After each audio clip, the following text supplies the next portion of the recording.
choix qui a été fait est un choix qui est finalement toujours le même, qui est un choix pour montrer finalement cette métropole qui est dans le même temps une métropole très attractive, et on le verra à travers un certain nombre de projets et un certain nombre de réalisations d'ici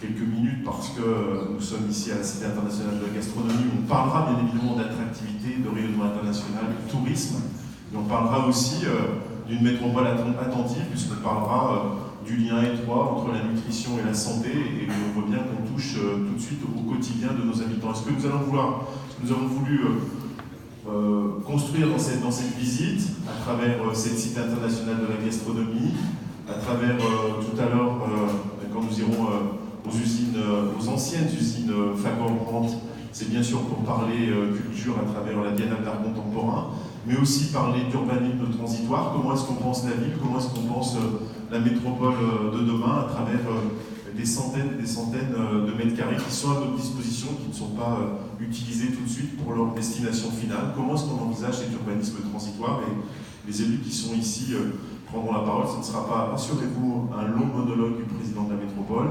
Ça sera bien sûr pour évoquer cette biennale d'art contemporain dans de nouvelles dimensions, dans une nouvelle façon de faire, avec de nouvelles ambitions. Et puis, donc c'est la culture, c'est l'urbanisme transitoire. Et puis, nous filerons à la vallée de la Chénie. Nous reparlerons d'attractivité, nous reparlerons à la fois de développement économique, mais nous parlerons aussi de transition énergétique, de transition écologique, parce que c'est au cœur de cette vallée de la Chénie. On aura l'occasion de le montrer, notamment à l'IFPN, que, bien ma foi, se construisent les sujets de demain en matière de transition écologique et de transition énergétique, avec un certain nombre de choses qui sont déjà en route et des choses qui vont se mettre en mouvement dans les prochaines années. Ici, nous sommes à la Cité internationale de la gastronomie, et puis j'ai oublié, parce que je vois, mais on ne peut jamais l'oublier parce qu'elle est souvent en rouge, et donc crac, ça fait un flash. Bien évidemment, nous parlerons mobilité entre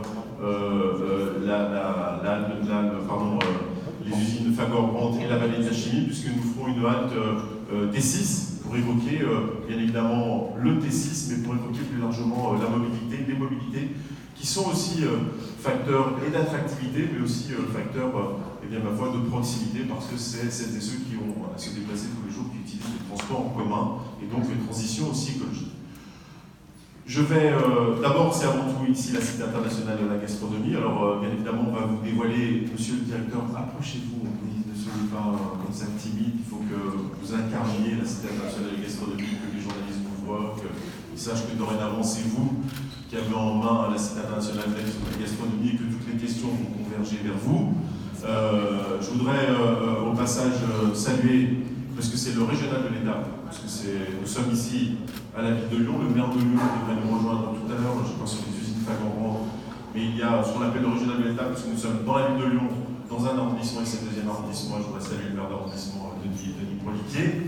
Cette Cité internationale de la gastronomie, vous allez le voir, elle répond parfaitement aux objectifs que nous nous sommes donnés en matière d'attractivité. Ça tombe sous le sens, cette Cité internationale de la gastronomie, et bien ma foi, elle va s'inscrire dans un paysage de tourisme, d'agrément, de tourisme d'affaires de manière extrêmement importante. Elle va rayonner, et de fait, elle va attirer encore plus, et bien ma foi, de visiteurs sur notre métropole de Lyon, au cœur du Grand Hôtel Dieu. Donc on est dans cette attractivité, on est dans ce développement économique, parce qu'elle est aussi accompagnée et portée par des mécènes et par de nombreuses entreprises. Mais c'est aussi une Cité internationale de la gastronomie qui, au-delà d'être une vitrine de la gastronomie d'abord locale, de la gastronomie régionale, de la gastronomie mondiale, mais c'est aussi une cité qui a été pensée, et je voudrais remercier Georges Kepénékian qui est là, qui est en charge des sujets de santé.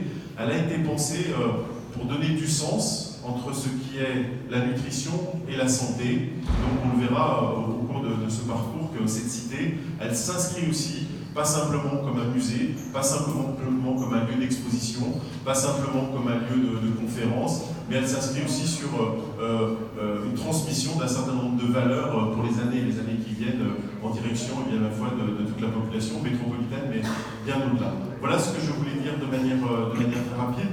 Je vais passer la parole à Florence qui a pris la direction de cette Cité internationale de la gastronomie. Quand je j'ai dit j'espère que vous avez tous passé de bonnes vacances. J'ai exclu Florent, qui lui, vous le comprendrez, pour pouvoir ouvrir en octobre, a passé toutes ses vacances ici, jour et nuit, dans le respect du code du travail, bien évidemment, pour qu'avec ses équipes, il aura l'occasion de les présenter. Nous en verrons un certain nombre tout à l'heure au cours de la visite. Pour que tout ça ouvre dans les délais en octobre, il a fallu travailler, continuer à travailler parce que tout ça n'est pas encore tout à fait terminé, c'est bien normal. Et c'est Florent qui en a pris ça avec la main. Je voudrais au passage aussi souligner les parlementaires qui sont présents là, M. Berger-Laferrière et Anne Bruniera, qui sont présents avec nous ce matin. J'aurai l'occasion de saluer les uns et les autres au cours de la visite.